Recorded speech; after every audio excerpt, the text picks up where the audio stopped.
Hey guys, this is Kamakan, and today I just had a very quick thought to get out.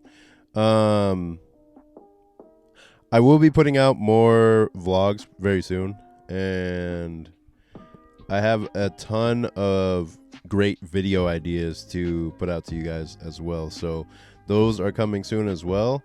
Basically, every day I come up with 10 new ideas for YouTube videos that I could be putting out, and that is starting to develop into better and better ideas. So, what I wanted to talk about today, before I start drawing, is that I'm finally understanding that I can't keep relying on Super Saiyan energy to make comics. I can't keep relying on last minute, all out energy splurges where I put in all my effort to make a page, get tired, then restart the next day and do the same thing all over again. It's getting to the point where now I understand like how much time a certain task will take, and now I'm just trying to find ways to make that more efficient. This is something that one of my friends, Ben Bates, advised me about, where he told me, see how long it takes you to do a task in making comics.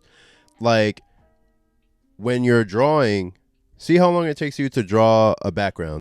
See how long it takes you to draw a character. See how long it takes you to do the task of making a comic book page. How long does it actually take you to make a full comic book page? Does it take a day, 2 days? How long does it take to go from pencil, or let's say thumbnail, to pencils, to inks, to fully colored and rendered page? How long does it take for you to do that? Log how long that actually takes, and that's how long it will take you to make a full comic, minus all the interruptions in your day or your day job or whatever. Then once you have a good idea of how long it actually takes you to do certain tasks, then you can accurately judge how long it will take you to make a project. And all this time I'd been relying on, basically I'd never been under a deadline really before now. Like before, I had the Qubit School, and those were for smaller short-term projects that weren't a full comic book. Air Rider, when I was making Air Rider, it was just whatever timetable I needed to create the best level of art I could create for Air Rider. Now it's like Saintly is on a deadline, and I've far blown the deadline, even on Saintly. So I'm learning, like Saintly is my first comic getting back into making comics after maybe a year or so of just trying to market and sell Air Rider and put that out there, because that was the first time I ever actually sold a comic. Like, learn all the skills that it takes to market and put a book out there and then make money from it. I made maybe a little bit of profit from that, but learning that process was another skill in and of itself. I've made a video about this in the past, talking about how I haven't drawn in months.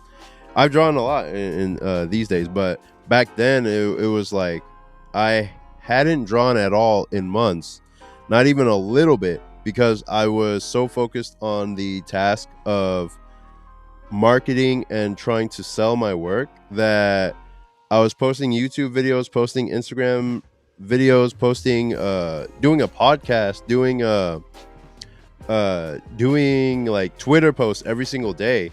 But all of that took time and chunks out of making any comics, any progress on the comics, that it was ridiculous. And so when I got to the point where I was making Saintly, all that drawing momentum had to be started up from almost zero, where I hadn't even sketched or anything, and I was just starting from nothing. I was just like, okay, well, let me see if I can remember how to draw again, making this comic. And Saintly has a completely different vibe from Air Rider. But when I showed it to my friends, when I showed it to my mastermind like writing group, they said it still looks like your style, just a little bit more anime-ish. It looks like your style, but it's a little bit different from what you did with Air Rider. And I was just like, I can't really tell my own style. I know it's leaning more towards anime, but I don't really know what my style looks like. Do you have that? Like, are you blind to your own art style? Do you not really know how you draw? Like, it's just a part of me, like the taste of my tongue or like the feeling of my eyes. Like, it's just a part of me so close to me that I can't even really see it. So I can't really tell what my own art style looks like. But that's the thing. So I've gotten to the point now where I'm flatting the pages to color Saintly. And these little tasks that I'm doing every day to make some type of progress when I have so little time, I'm timing myself and saying, okay, how long does it take to do this part? And then I'll do it as fast as I can in that time frame, like, so let's say 15 minutes or 30 minutes, and then I'll be like, okay, this is how much actual progress I made in that time frame. Let's see if I can get it faster in the next one.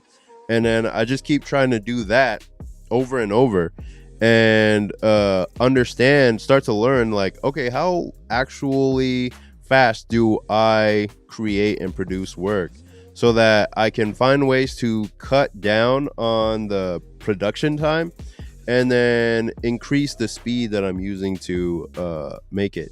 There's times where I feel so tired to draw, even after a full night's of rest, like a full night of rest. I'll sleep 8 hours, wake up, and I'm like, all right, time to draw all day and get this page done. And then I sit at the desk and I'm like, man, I'm so tired. Like, I can't even draw a single panel right now. I just want to watch YouTube videos and mess around. I don't even have the focus right now. And then I realized, like, I could just stand up. If I just stand up, or maybe change my environment, like go to the library or something where I'm forced to draw and I don't have my bed right next to me. If I do some other things, like just try out different techniques to get myself moving, to get myself doing something that'll actually give me a better result, then just by trying to do those things, I actually improve just 1% every single time I get to the drawing board. So yeah, that's basically what I've been learning so far in the production of Saintly. And Saintly is my newest webcomic. It is a demon chase horror comic about two best friends who have to outrun the demon loan sharks that they borrowed from. It's basically like Scooby-Doo meets K-pop demon hunters without the K-pop. Basically, they're running from these demons. They back the main character into a corner where she has to decide between the hard path to success or lose her soul to the lure of easy money. And yeah, I hope you guys check that out in the link in the description below. And I will see y'all in the next one. Peace.